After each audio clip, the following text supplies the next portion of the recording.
Video شروع کرنے سے پہلے ایک گزارش ہے، اگر آپ ہمارے چینل پر نئے ہیں تو سبسکرائب ضرور کریں اور ڈاکٹر اسرار احمد رحمت اللہ علیہ کے لیے سورہ فاتحہ پڑھ کر کامنٹ میں آمین لکھنا نہ بھولیں۔ شکریہ۔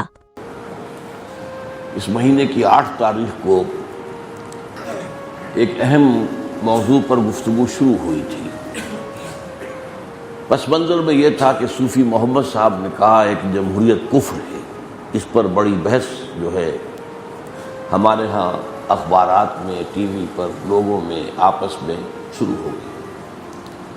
تو اس میں سوچنے کی بات تھی کہ جمہوریت عین کفر ہے یا عین اسلام ہے، اس کو سمجھنا چاہیے۔ چونکہ یہ موضوع خاص ایک بحث سے شروع ہوا تھا کہ جمہوریت کفر ہے یا اسلام، اس لیے اس گفتگو میں بعض جو بنیادی مسائل ہیں وہ زیر بحث آنے سے رہ گئے۔ آج میں اس حصے کو مکمل کرنا چاہتا ہوں۔ جو بات میں نے اصل عرض کی تھی، بنیادی طور پر جمہوریت کسے کہتے ہیں، ایسنشلی جمہوریت کیا ہے، ایسنس کسی چیز کا جو ہے لب لباب، تو ایسنشلی جمہوریت کیا ہے؟ اللہ کی حاکمیت، اللہ اور اس کے رسول کے احکام کی بالادستی، سپریم لا قرآن اور سنت، اس کے نیچے نیچے باہمی مشاورت سے جو معاملہ چاہو طے کر، یہ ہے خلافت، ایسنشل خلافت۔ شکلوں کے اندر جو ہے تبدیلی ہوتی رہی۔ مثلا جب تک نبوت کا سلسلہ جاری تھا، وقت کا نبی ہی خلیفہ ہوتا تھا، اس لیے کہ حاکم حقیقی سے اس کا رابطہ تھا، وحی کا رابطہ، اسے آپ ہاٹ لائن کہہ لیں، جو چاہے کہہ لیں۔ اسی لیے میں نے پہلے آیت پڑھی ہے وہ جو اصلاً آدم کی خلافت کے بارے میں ہے، وَإِذْ قَالَ رَبُّكَ لِلْمَلَائِكَةِ إِنِّي جَاعِلٌ فِي الْأَرْضِ خَلِيفَةً۔ آدم کی تخلیق اس لیے ہوئی ہے کہ زمین کی خلافت اسے عطا کی جائے۔ پھر وہ خلافت جو ہے انبیاء کی شخصی خلافت رہی، اور جیسے کہ قرآن میں آیا سورہ صاد میں، یا داؤد انا جعلناک خلیفۃ فی الارض فاحکم بین الناس بالعدل، تو حکومت بھی کرو اور فیصلے کرو لوگوں کے مابین عدل کے ساتھ۔ اچھا، یہ سلسلہ آیا حضور تک صلی اللہ علیہ وسلم، تو حضور بھی خلیفہ تھے۔ مدینے کی جو ریاست قائم ہوئی پہلے محدود تھی، ایک سٹی اسٹیٹ تھی، بڑھتے بڑھتے وہ 8 سال میں پورے عرب پیننسولا پر پھیل گئی۔ یہاں خلیفہ کون تھا؟ حضور تھے صلی اللہ علیہ وسلم۔ لیکن اب جب کہ نبوت ختم ہو رہی تھی تو خلافت جو ہے اب شخصی نہیں رہی بلکہ اجتماعی ہو گئی۔ اب خلافت امت کی ہے بحیثیت مجموعی، کیونکہ نبی تو کوئی آئے گا نہیں، کوئی رسول، کوئی نبی آنے والا نہیں۔ اس کے لیے جو سورہ نور کی آیت ہے وہ بہت اہم ہے۔ وعد اللہ الذین آمنوا منکم وعملوا الصالحات، اے محمد کے پیروکاروں صلی اللہ علیہ وسلم، اللہ کا وعدہ ہے تم میں سے جو بھی ایمان اور عمل صالح کی شرائط پوری کریں گے، لَيَسْتَخْلِفَنَّهُمْ فِي الْأَرْضِ، انہیں اللہ تعالیٰ لازماً زمین میں خلافت عطا کرے گا، كَمَا اسْتَخْلَفَ الَّذِينَ مِن قَبْلِهِمْ، جیسے کہ خلافت عطا کی تھی ان کو جو ان سے پہلے تھے۔ وَلَيُمَكِّنَنَّ لَهُمْ دِينَهُمُ الَّذِي ارْتَضَىٰ لَهُمْ، اور دوسری بات یہ کہ ان کے اس دین کو جو اللہ نے ان کے لیے پسند کر لیا ہے، ان الدین عند اللہ الاسلام، اسے زمین میں تمکن، غلبہ عطا کرے گا۔ وَلَا يُبَدِّلَنَّهُم مِّن بَعْدِ خَوْفِهِمْ أَمْنًا، اور اس وقت تک جو خوف کی حالت ان پر طاری ہے، اب پتہ نہیں ادھر سے حملہ ہو جائے، ادھر سے حملہ ہو جائے، مکے سے قریش آ جائے، ادھر سے غطفان آ جائے، اوپر سے یہودی آ جائے، یہ خوف کی فضا اللہ بدل دے گا امن کی کیفیت کے ساتھ۔ پھر وہ میری ہی بندگی کریں گے اس کیفیت کے ساتھ کہ شرک کا کوئی شائبہ نہیں ہوگا۔ لیکن جو لوگ اس کے بعد بھی کفر کریں گے تو معلوم ہوا کہ وہ تو شیطان صفت ہے، سرکش ہے، گویا کہ وہ اللہ کے عقاب اور عذاب کے مستحق ہے۔ تو اب سمجھیے کہ یہ جو بات تین ہم نے سمجھی کہ اس خلافت ایسنشلی اللہ کی حاکمیت، رسول اور اللہ کے احکام کی بالادستی، سپریم لا، اس کے نیچے باہمی مشاورت۔ اب اس کے ضمن میں نوٹ کرنے کی ضرورت ہے کہ خلافت راشدہ جو قائم ہوئی ہے حضور کے بعد، اس کے بعض خصائص ایسے ہیں جو دنیا میں دوبارہ ریپیٹ نہیں ہو سکتے۔ مثلا اس وقت یہ چونکہ خلافت راشدہ ضمیمہ ہے دور نبوت کا، کوئی فصل تو نہیں ہے نا درمیان میں، ادھر حضور کا انتقال ہوا، ادھر حضرت ابوبکر کی خلافت کا آغاز ہو گیا، کوئی وقفہ نہیں، کوئی فصل نہیں، تو ضمیمہ کہتے ہیں جڑی ہوئی شے، ضمیمہ۔ تو خلافت راشدہ ضمیمہ ہے دور نبوت کا۔ اس وقت کے بارے میں دو باتیں اچھی طرح ذہن میں رکھنی چاہیے۔ حضور کی دعوت اور تعلیم اور تربیت اور تزکیے کے نتیجے میں بحیثیت مجموعی بھی پورے ماحول پر خیر کا غلبہ تھا۔ یہ نہیں کہتے ہم کہ شر تھا ہی نہیں، لیکن شر مغلوب تھا، دبا ہوا۔ بحیثیت مجموعی عمومی اخلاق قومی سطح پر یقیناً خیر کا غلبہ اور شر جو ہے وہ بہت کم اور مغلوب۔ خاص طور پر ایک خاص جماعت جو حضور کی تھی، صحابہ کی۔ اصل میں یہ لفظ صحابہ جو ہے نا، ایک تو اس کے قانونی اطلاق ہے کہ جس انسان نے بھی حضور کو بحالت ایمان دیکھا ہے، چاہے ایک ہی مرتبہ دیکھا، وہ بھی صحابی ہو گیا۔ لیکن ایک مفہوم یہ ہے کہ وہ جماعت، وہ گروہ جو حضور کے بہت قریب رہتا تھا، جس سے حضور مشاورت کرتے تھے، صبح و شام جو لوگ حضور کے ساتھ رہتے تھے، جو تمام معاملات میں حضور کے ساتھ ساتھ تھے۔ اب یہ صحابہ کا لفظ آیا ہے ایک موقع پر کہ بعض جو ہمارے جو سینئر صحابہ ہیں، ان سے کچھ لوگ جو تھے، جو نئے آئے جونیئر لوگ، انہوں نے کچھ جو ہے وہ ان کی گستاخی کا معاملہ ان کے ساتھ کیا۔ حضور نے خطبہ دیا، لا تسبوا اصحابی، دیکھو میرے صحابہ کو گالیاں مت دو، یقیناً تم میں سے کوئی شخص اگر کوہ احد جتنا سونا اللہ کی راہ میں صدقہ دے گا، تب بھی وہ میرے صحابی کا ایک مد جو اللہ کی راہ میں دے دینے کے برابر نہیں ہوگا۔ اب سوال یہاں پیدا ہوتا ہے، خطاب کن سے کر رہے ہیں؟ وہ بھی تو لیگلی تو صحابی ہیں نا، جن سے خطاب کر رہے ہیں، جو اس وقت موجود ہیں، جو حضور کو دیکھ رہے ہیں، تو وہ قانونی اصطلاح کے مطابق تو وہ بھی صحابی ہیں۔ لیکن یہاں پر فرق کیا، میرے اصحاب، تو یہ اصل میں ایک جماعت تھی خاص کے جو حضور نے تیار کی ہے، اور یہ جماعت حزب اللہ کہلاتی ہے۔ اس کے اوصاف سورہ مائدہ میں بیان ہوئے ہیں۔ تو یہ جماعت تو ایسی ہے کہ اس کا تزکیہ اس انتہائی درجے تک ہو چکا تھا کہ جس سے آگے تصور ممکن نہیں، جس کی ایک مثال یہ ہے، اور یہ پہلے کئی دفعہ بیان آئی ہے، کہ ایک جنگ میں حضرت علی کا دو بدو مقابلہ ہوا ایک مشرک سے۔ حضرت علی غالب آ گئے، اسے پچھاڑ لیا، سینے پر سوار ہو گئے، خنجر بھونکنے والے تھے کہ اس نے نیچے پڑے ہوئے بھی منہ پر تھوک دیا۔ حضرت علی چھوڑ کر علیحدہ ہو گئے۔ اب وہ شخص حیران ہوا کہ میں تو مغلوب تھا، میرے سینے میں تو خنجر آیا چاہتا تھا، پھر میں نے، جسے انگریزی میں کہتے ہیں to add insult to injury, میں نے انسلٹ بھی کر دی، چہرے پر تھوک دیا، پھر چھوڑ کے کھڑے ہو گئے۔ اس نے پوچھا، فرمایا دیکھو میرا تم سے کوئی ذاتی جھگڑا نہیں، میں تو اللہ کے لیے قتل کر رہا تھا، اب تم نے جو میری توہین کی تو میرے نفس کے اندر انتقام کا جذبہ بھی پیدا ہوا، اب اگر میں قتل کرتا تمہیں تو خالصۃ للہ نہ کرتا، اپنے انتقام میں بھی کرتا، یہ میں تیار نہیں اس کے لیے۔ اب آپ سوچئے، عین حالت جنگ میں بھی اپنی نیت کے اوپر احتساب، خود احتساب، سیلف سینسر۔ ایک تو یہ کہ کوئی سینسر آپ پر عائد کرے، ایک سیلف سینسر، آپ نے اپنے اوپر جو عائد کیا ہوا ہے، تو نیت کا اس درجے لحاظ، تو اس اعتبار سے وہ خاص جماعت صحابہ کرام کی جو تھی، ان کا تزکیہ تو اس انتہا تک ہو چکا تھا۔ اب اس کا دو نتیجے نکلتے ہیں، ایک تو یہ کہ خلافت راشدہ ہی چونکہ لوگ خلیفہ بنے، لہذا ان کے ہاتھ میں اختیارات مطلق تھے، کلی۔ آج ہمیں اتنا مزکا اور اتنا صاف نیت آدمی نہیں مل سکتا جس کے ہاتھ میں سارے اختیارات دے دیے جائیں۔ ایگزیکٹو ہیڈ بھی خلیفہ راشد ہے، اور مجتہد وقت بھی خلیفہ راشد ہے، ان سے بڑا مجتہد اور کون ہوگا؟ ابو بکر اور عمر اور عثمان اور علی۔ صفِ سالار اصل وہ بھی وہی ہے۔ اسی طریقے سے اصل جو بھی ہے جوڈیشری، اگرچہ حضرت ابو بکر کے زمانے میں تو اس کا کوئی ذکر نہیں ملتا، حضرت عمر کے زمانے میں شروع ہو گئی تھی، لیکن عام حالات میں قاضی اور قضات بھی وہی ہے۔ تو یہ اختیار جو اس وقت خلیفہ راشد کے ہاتھ میں تھا، یہ اب دوبارہ ہم دنیا میں کسی ایک فرد کی ذات میں اس کو مرتکز نہیں کر سکتے۔ پہلی بات سمجھ میں آ گئی، 2 اور 2 4 کی طرح۔ دوسرا یہ کہ وہ خلافت راشدہ تھی لائف لانگ، ایک دفعہ منتخب ہو گیا موت تک کے لیے خلیفہ ہے، اس لیے کہ ان کے بارے میں وہ اندیشہ نہیں تھا کہ اقتدار کا نشہ چڑھ جائے اور وہ جو ہے بہک جائے۔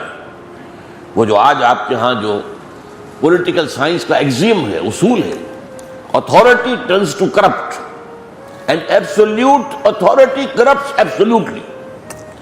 یہی وجہ ہے کہ جو ہمارے ہاں اس وقت دنیا کے اندر کانسٹیٹیوشنل لا ایک علیحدہ شعبہ ہے قانون کا۔ کانسٹیٹیوشن میں سارا دھندا یہ ہوتا ہے کہ چیکس اینڈ بیلنسز ہوں، کہیں اختیار آ گیا تو اختیار کے اوپر نگرانی بھی ہو، کہیں جواب دہی بھی ہو۔ اگر ایسا اختیار کسی کے ہاتھ میں آ جائے جس کا کوئی نہ نگران ہے نہ کسی جواب دہی کرنی ہے، وہ تو کرپٹ ہو جائے گا۔ وہ تو گویا کہ وہ اپنے غرور کے اندر آ کر اپنے اس کے اندر، تو اس لیے اتھارٹی ٹینڈس ٹو کرپٹ، یہ اصول ہے۔ جہاں اتھارٹی ہوگی کرپشن کا امکان پیدا ہو گیا، اور جہاں ایبسولوٹ اتھارٹی ہوگی تو کرپشن بھی ایبسولوٹ ہو جائے گی۔ یہ اصول خلفائے راشدین کے بارے میں نہیں ہے، یہ وہاں پر زیرو ہے، لہذا انہیں ایک دفعہ منتخب کیا تو وہ اب پوری زندگی کے لیے خلیفہ ہے، ابو بکر، عمر، عثمان، علی رضی اللہ تعالیٰ عنہ۔ دوسری بات کیا تھی؟ بہت اہم باتیں ہیں یہ، اچھی طرح سمجھیے، لیکن گفتگویں ہوتی ہیں ہم الجھ جاتے ہیں باتوں میں۔ اس وقت جو صحابہ کرام تھے ان میں بھی ایک گریڈیشن موجود تھی، اور وہ گریڈیشن حضور کی پیدا کرنا تھی اور قرآن کی۔ سب سے ٹاپ پر کون تھے؟ 10 عشرہ مبشرہ ٹاپ، پھر اصحاب بدر، پھر اصحاب بیعت رضوان 1400 یا 1800، اصحاب بدر 313، 10 اوپر کے عشرہ مبشرہ۔ ایک سیڑھی نیچے اترے اصحاب بدر، ایک سیڑھی نیچے اترے اصحاب بیعت رضوان، اور نیچے اترے فتح مکہ سے قبل جو ایمان لے آئے، اور نیچے اترے تو اب جو فتح مکہ کے بعد ایمان لائے۔ یہ گریڈیشن تھی نا۔ اس گریڈیشن کا ظہور کیا ہوا ہے؟ دیکھیے، پہلے چاروں خلفاء عشرہ مبشرہ میں سے، پہلی بات حضرت عمر رضی اللہ تعالیٰ عنہ جو فیصلہ نہ کر پائے کسی شخص کے بارے میں، حضرت ابوبکر صدیق نے تو فیصلہ کر دیا حضرت عمر کا، لیکن حضرت عمر کر نہیں پا رہے، کس کو میں سونپوں یہ؟ تو آپ نے کیا کیا؟ کمیٹی بنائی۔ کمیٹی میں کنے رکھا؟ عشرہ مبشرہ کو۔ یہ چوائس ان کا نہیں ہے، چوائس محمد رسول اللہ کا صلی اللہ علیہ وسلم۔ یہ نہیں کہا کہ بھائی سارے قبیلوں میں سے ایک ایک آدمی لے آؤ، پہلے الیکٹورل کالج بنا دو تم، جیسے ایوب خان نے کیا تھا، جو بیسک ڈیموکریسی نافذ کی تھی، پہلے الیکٹورل کالج پھر وہ منتخب کریں گے صدر۔ نہیں، کچھ نہیں، عشرہ مبشرہ میں سے۔ اب ظاہر بات ہے ابو بکر چلے گئے، عمر جا رہے ہیں، ایک اور بھی صحابی فوت ہو چکے، لیکن یہ کہ اب 6 رہ گئے ہیں آپ کے بعد۔ آپ نے 6 کا ایک باڈی بنا دی، 6 اپنے میں سے کسی کو منتخب کر لو 3 دن کے اندر اندر۔ اپنے بیٹے کو نگران کھڑا کر دیا عبداللہ ابن عمر کو کہ ان کی جو گفتگو مشاورت ہو اس کی نگرانی کرو، اپنے بیٹے کو شامل نہیں کیا انہوں نے۔ اب یہ جو ہیں ان میں پھر فیصلہ کیا ہوا؟ 2 نے کہا کہ ہم وڈرا کرتے ہیں، زبیر رضی اللہ عنہ، طلحہ رضی اللہ تعالی۔ اب رہ گئے 3 میں سے ایک عبد الرحمن ابن عوف نے کہا اگر تم اپنا معاملہ اے علی اور اے عثمان، اگر تم اپنا معاملہ میرے حوالے کر دو تو میں بھی وڈرا کرتا ہوں۔ اب باقی رہ گئے، انہوں نے کہا ٹھیک ہے آپ طے کر دیں۔ باقی کون رہ گئے؟ علی اور عثمان رضی اللہ تعالیٰ عنہ۔ یہاں ایک مسئلہ اور حل ہو جائے گا، فوراً سمجھ لیجئے، یہ دونوں امیدوار تھے کہ نہیں؟ وہ جو وڈرا ہوئے کس چیز سے وڈرا ہوئے؟ اور جو رہ گئے وہ کون ہے؟ امیدوار۔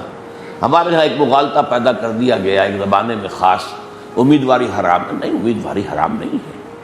حضرت یوسف نے کہا تھا خود میرے حوالے کر دو، اجعل لی علی خزائن الارض، مجھے دے دو، انی حفیظ علیم۔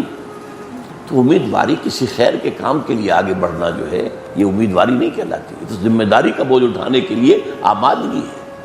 بہرحال یہ بعد میں بھی مسئلہ آئے گا، اس لیے میں نے یہاں نوٹ کرا دیا۔ تو حضرت عبد الرحمن ابن عوف نے پھر جو ہے مشورہ کیا، بچوں سے بھی پوچھا گلیوں کے اندر، اور خواتین سے بھی پوچھا، سب سے پوچھا، پھر رائے بنائی، حضرت عثمان کو بنا دیا۔ لیکن جو نقطہ میں بیان کر رہا تھا وہ کیا تھا کہ یہ گریڈیشن تھی وہاں پر جو اب نہیں ہے۔ اب ہم کیا کہیں گے؟ کوئی شخص بڑا متقی نظر آ رہا ہے ظاہر میں، اندر کیا ہے ہمیں کیا پتا؟ جو خلوت بھی رون میں کارے دیگر بھی کیا کرتے ہیں خلوت کے اندر ہمیں کیا پتا؟ لیکن یہ ہے کہ وہاں تو حضور کی سنت تھی نا، عشرہ مبشرہ تو حضور کے ڈکلیئرڈ تھے۔ اب یہ شکل نہیں موجود ہے تو اس کا نتیجہ یہ ہے کہ اب ہمیں جو ہے کوئی اور معیار بنانا پڑے گا کہ کیسے انتخاب کریں، کس طرح کریں، سوچنا پڑے گا۔ آخری بات کیا ہے؟ وہ قبائلی معاشرہ تھا، قبائلی معاشرے میں قبیلے کا سردار خود بخود اپنے قبیلے کا گویا کہ نمائندہ ہے۔ اب قبیلے کے ایک ایک آدمی سے پوچھنے کی ضرورت نہیں ہے، elders of the tribes, elders of the clans, وہ جمع ہو کر طے کر لیں، بس مشورے کا حق ادا ہو گیا۔ امرہم شورا بینہم، وہ ایک ایک شخص کو ووٹ دینا، اس کی گنتی کرنا، اس کی کوئی ضرورت ہی نہیں۔ تو یہ وہ چیزیں ہیں کہ جو خلافت راشدہ کے خصائص ہیں، اب دوبارہ دنیا میں نہیں آ سکتے۔ اسنشل خلافت آ جائے گی کہ حاکمیت اللہ کی اور بالادستی کتاب و سنت کی، سپریم لا قرآن اور سنت، اور اس کے نیچے نیچے باہمی مشاورت، میوچول کنسلٹیشن سے معاملہ طے کر لو۔ یہ بہت اہم باتیں ہیں، ان کو سمجھنے کی ضرورت ہے۔ اچھا اب یہ سمجھیے، یہ بھی ایک عام طور پر لوگوں کے ذہنوں میں بات واضح نہیں ہے، یہ قرآن و سنت کے اندر اندر جو کچھ ہے مباح ہے۔ میں نے آپ کو مثال سے سمجھایا تھا نا، گھوڑے کو آپ نے باندھا ہے 200 گز کی رسی سے، کھوٹے کے ساتھ۔ اب 200 گز ریڈیس کا، نصف قطر کا دائرہ ہے جس میں یہ گھوڑا آزاد ہے، شمال میں جائے، مغرب میں جائے، جنوب میں جائے، 100 گز پہ جائے، 150 پہ جائے، 199 پہ جائے، 200 تک جا سکتا ہے، 200 سے آگے نہیں۔ 200 گز کے دائرے میں یہ آزاد ہے۔ پابندی جو ہے وہ اس دائرے کی ہے، پابندی ہے کتاب و سنت کے احکام کی۔ ان احکام کے اندر اندر جو کچھ ہے وہ مباح ہے۔ اور ایک اصول جان لیجئے جو بعد میں فقہا نے مرتب کیا، کسی شے کے حلال ہونے کے لیے قرآن و سنت سے دلیل لازمی نہیں ہے، کسی شے کے حرام ہونے کے لیے کتاب و سنت سے دلیل لازم ہے، اور جو شے حرام نہ ثابت کی جا سکے وہ حلال ہے۔ سمجھا آپ نے؟ اب حلال کا دائرہ کتنا وسیع ہو گیا۔ اگر یہ طے ہو کہ جو شے حلال ثابت نہ کی جا سکے وہ حرام ہے، تو اس کا مطلب ہے کہ حرام کا دائرہ بہت وسیع ہو جائے گا اور حلال کا دائرہ بہت محدود ہو جائے گا۔ اس میں البتہ یہ ہے، ایک مباح ہے جو جائز ہے، ایک مستحب ہے جو پسندیدہ ہے، اس ان کے اندر کتاب و سنت کے نزدیک وہ درجہ بندی علیحدہ ہو جائے گی۔ لیکن جائز ہے، جائز ہے ہر وہ شے جو کتاب و سنت کی روح سے حرام ثابت نہ کی جا سکے۔ اس کا بھی ایک تعلق بعد میں آئے گا، وہ میں بعد میں آپ کو بتاؤں گا۔ اچھا اب سمجھیے مغرب کی اصل گمراہی کیا ہے۔ آج میں وہ بات کہنے لگا ہوں جو بہت سے لوگوں کے لیے بہت ہی شاید عجیب بھی ہو، ناقابل قبول بھی ہو، انہیں غور کرنا پڑے گا۔ مغرب نے جو کچھ ایجاد کیا، جو کچھ بنایا، جو کچھ ڈیولپ کیا، وہ سارا کا سارا حرام نہیں ہے۔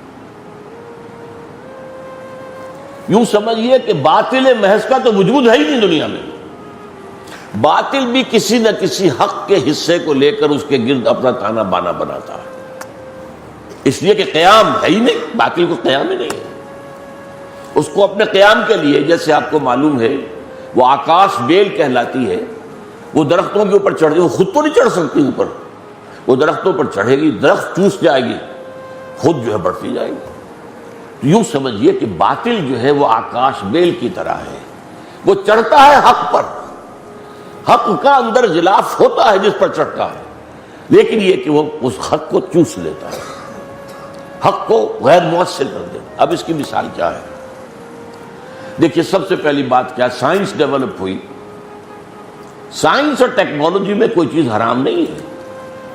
فزکس میں کیا چیز حرام ہوگی؟ کیمسٹری میں کیا چیز حرام ہوگی؟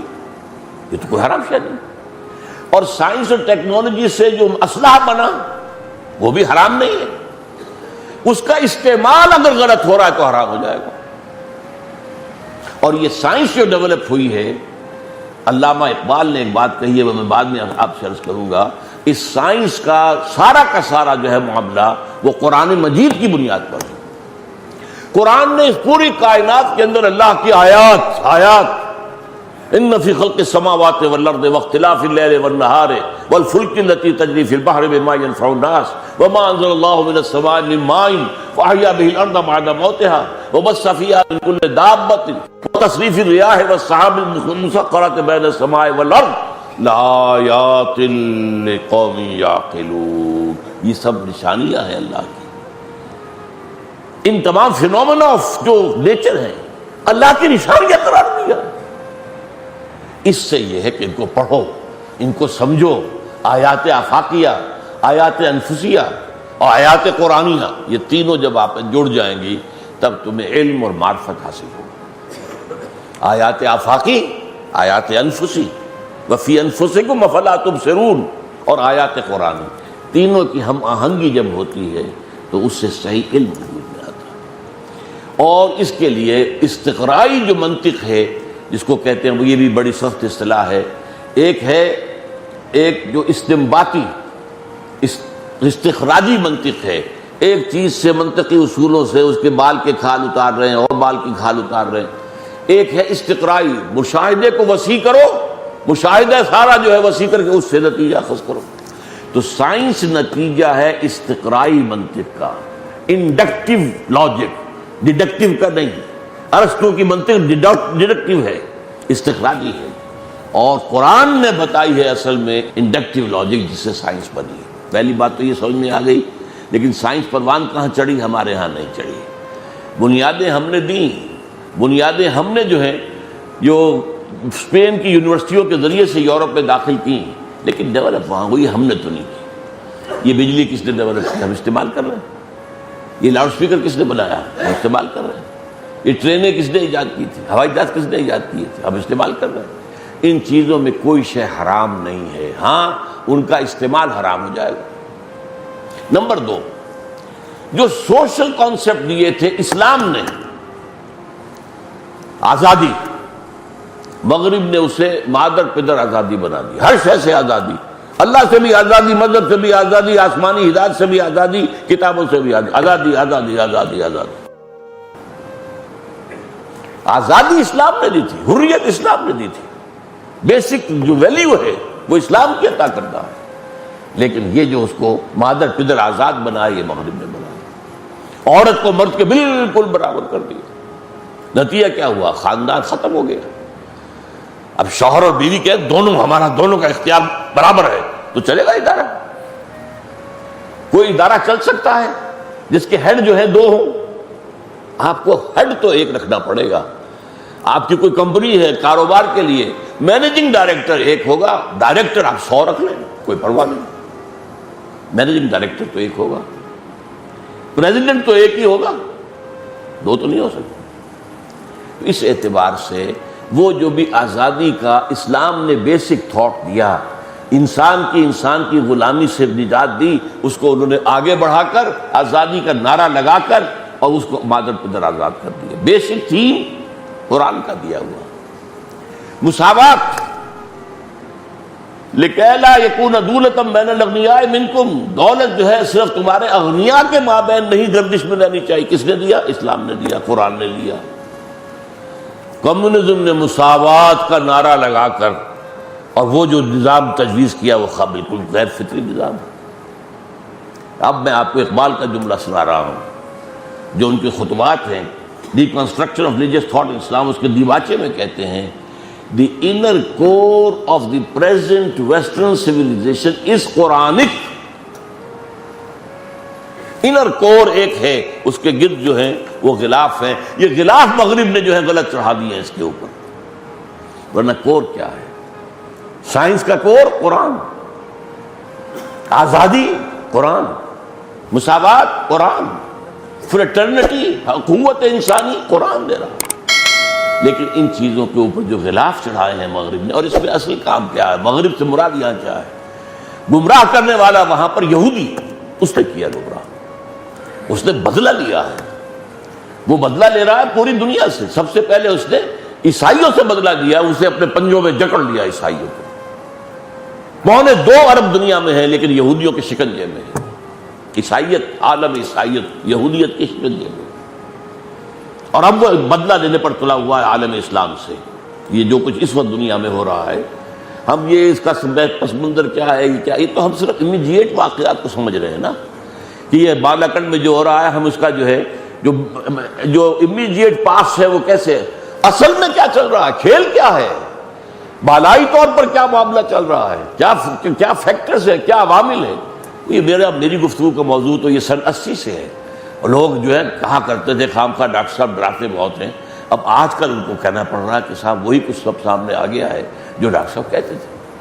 اس لیے کہ میں اس کو، میری 2 آنکھیں جو ہیں، ایک اللہ کی کتاب، ایک احادیث، اور احادیث نبی کی بھی، اور پہلے جو رسول ہیں ان کی بھی پروفیسیز، آخر وہ بھی نبی تھے، ان کی بھی جو پیشین گوئیاں ہیں، ان دونوں کے حوالے سے میں نے بات سمجھی.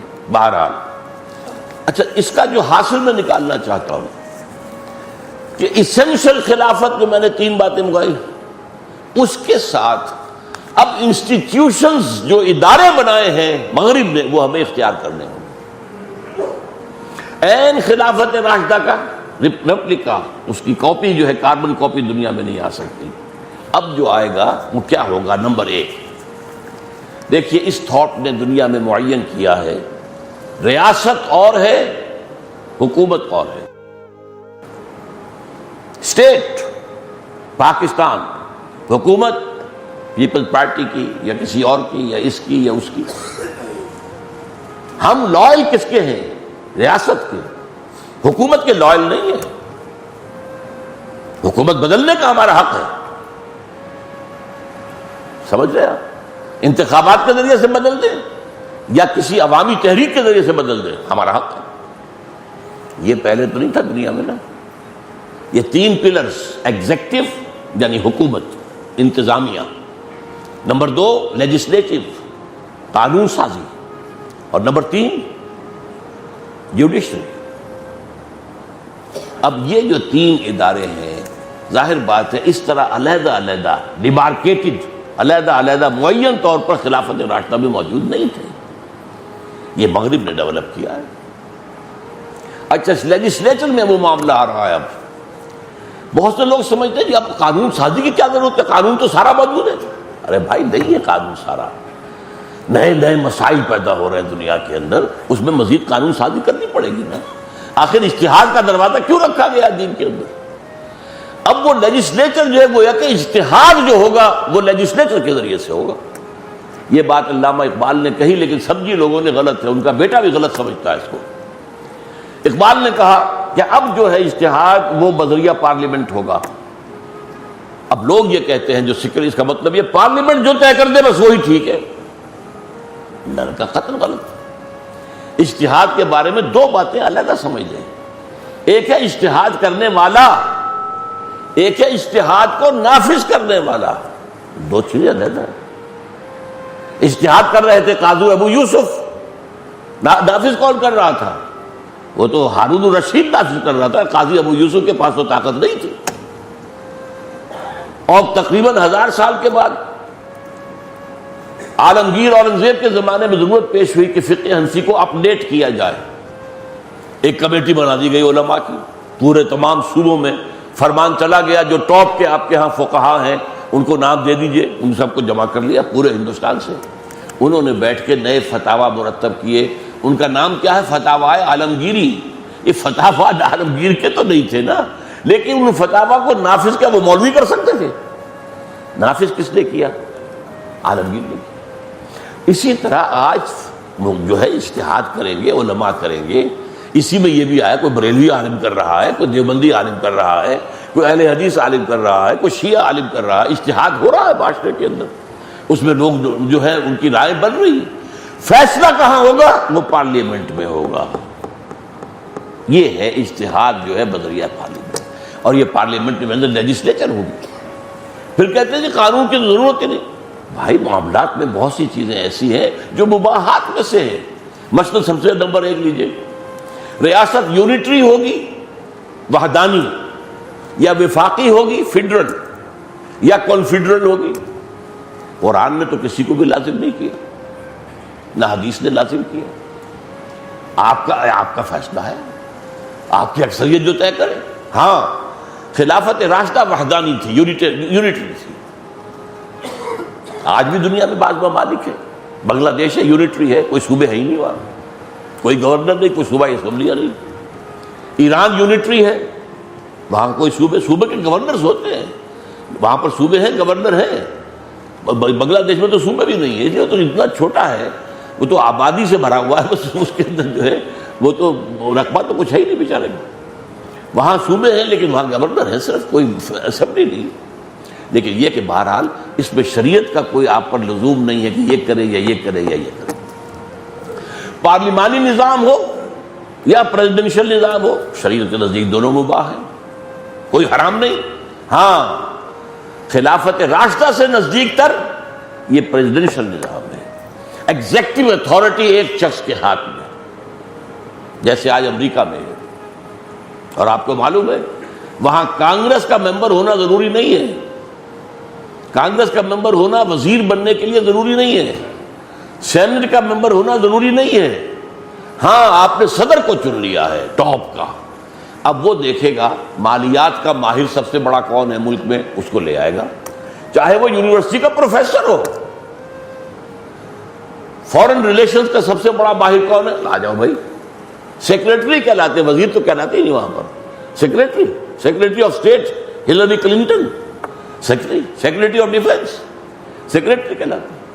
اچھا، اور بلکہ اگر کوئی صدر چاہے کہ وہ کانگریس میں سے لے لے کسی کو اپنا وزیر سیکریٹری، تو اسے وہاں سے استعفیٰ دینا پڑے گا، تاکہ جو ایگزیکٹو ہے اور جو لیجسلیٹو ہے دونوں علیحدہ رہیں بالکل.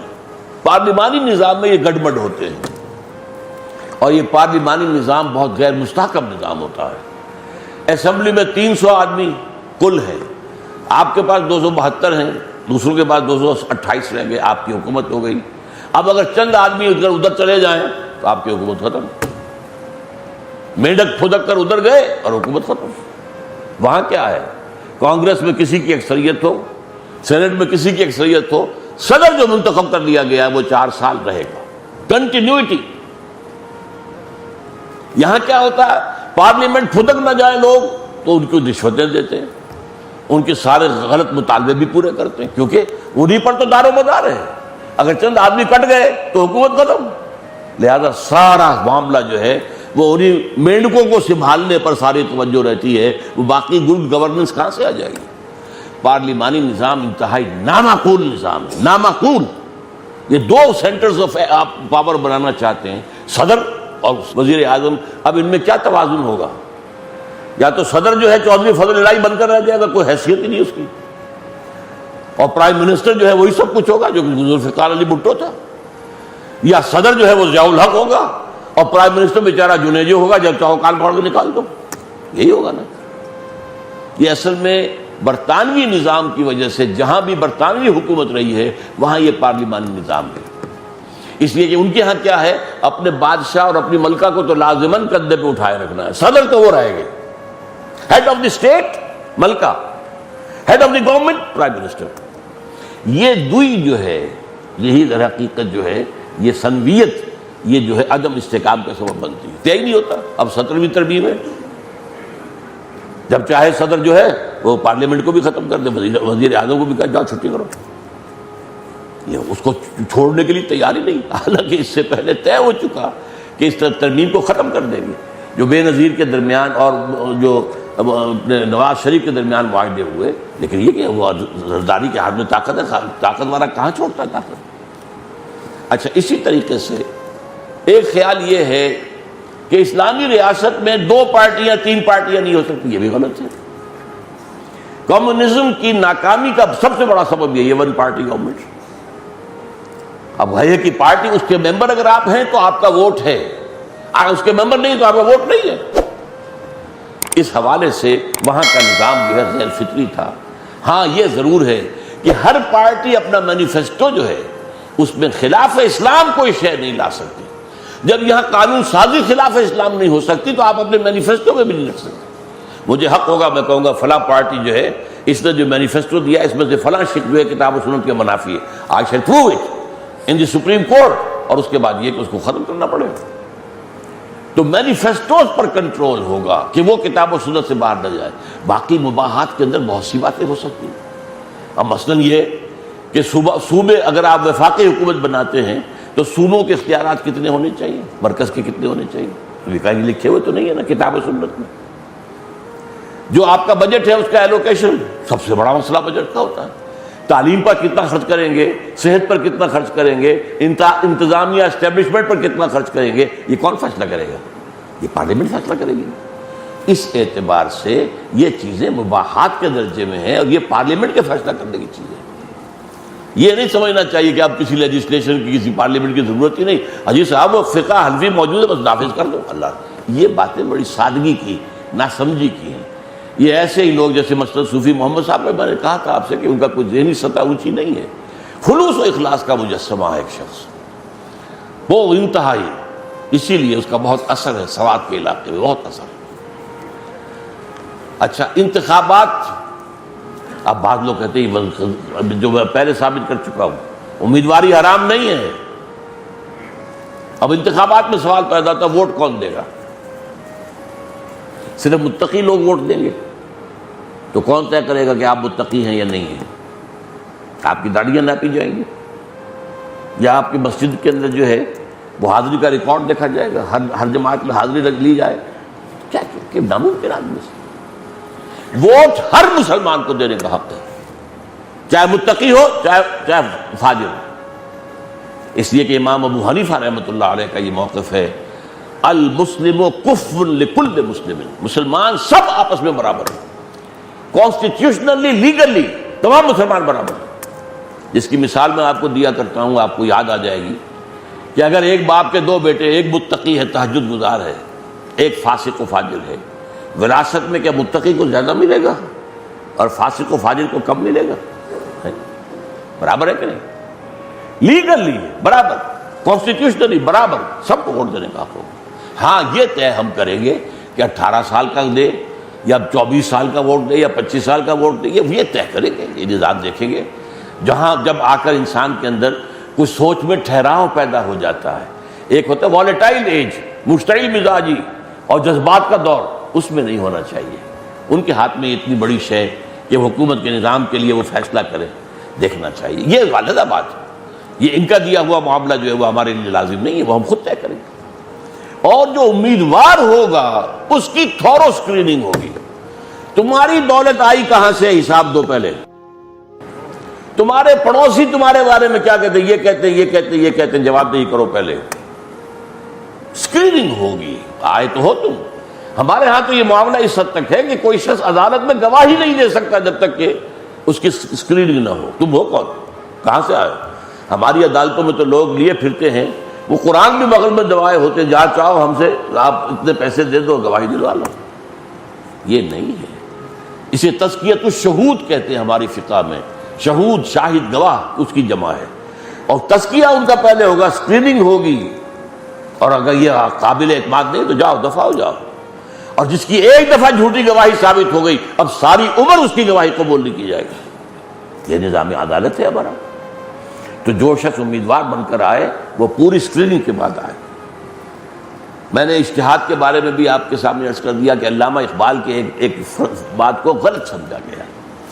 یہ چند باتیں میں نے آپ کے سامنے رکھ دی ہیں کہ جو جدید خلافت کا نظام بنے گا، جو نظام ریاست خلافت کے اصولوں کے تحت بنے گا، اس میں اسینشل چیزیں وہی 3 ہیں: اللہ کی حاکمیت، قرآن اور سنت کی بالادستی، سپریم لا، نیچے یہ مباحات کے میں نے 8-10 چیزیں گنوا دی ہیں آپ کو، ان میں اٹس یور چوائس، امرہم شورا بینہم، جو چاہو طے کرو.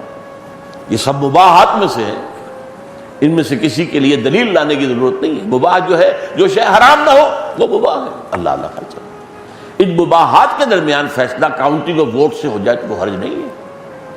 جیسے میں نے کہا تھا گھر میں ایک دعوت دینی ہے، اس میں مشروب کیا ہو، شربت روح افزا رکھے یا یہ کہ 7 اپ دے، کیا دیں، دونوں جائز ہیں. اب اگر آپ ووٹ لے لیتے ہیں گھر کے لوگوں سے تو کیا حرج ہے، اس میں کوئی برائی تو نہیں، کیونکہ اس ووٹ کے ذریعے سے حرام حلال نہیں ہو سکتا. وہ چاہے 100% ووٹ ہو، وہ حلال اور حرام کا فیصلہ تو کتاب و سنت کے احکام سے ہوگا. ہاں مباحات کے درمیان جو ہے فیصلہ آپ لوگ کر سکتے ہیں، آپ اپنی کاؤنٹنگ کے ذریعے سے، ووٹس کے ذریعے سے طے کر لیں. اب اس طریقے سے یہ جدید انسٹیٹیوشنز، یہ اسٹیٹ کرافٹ ہے. اسٹیٹ کرافٹ میں دیکھنا پڑتا ہے کہ جہاں ذرا اتھارٹی آ جائے وہاں پر ظاہر بات ہے کہ پھر چیکس اینڈ بیلنسز بھی ہونے چاہیے. اور آج کے حالات میں ہم اس طرح کی ایبسولوٹ اتھارٹی کسی کو نہیں دے سکتے جو کہ خلفائے راشدین کو تھی اور بالکل صحیح تھی. آخری بات، یہ نظام دنیا میں دوبارہ آ کر رہے گا، اور اب آئے گا تو گلوبل ہوگا پوری دنیا میں، اور تبھی تخلیق آدم کا مقصد مکمل ہوگا. آدم زمین کے کسی ایک ٹکڑے کے لیے خلیفہ بنا کر نہیں بھیجا گیا تھا، زمین کے لیے، پوری زمین کے لیے. یہ کب ہوگا؟ ہوگا خلافت راشدہ تو نہیں ہوگی، علی منہاج النبوت، یہ اصطلاح ہے حدیث کی، خلافت علی منہاج النبوہ. یہ دوبارہ آئے گی اور گلوبل ہوگی، پوری دنیا میں ہوگی، اس کی خبر دی ہے.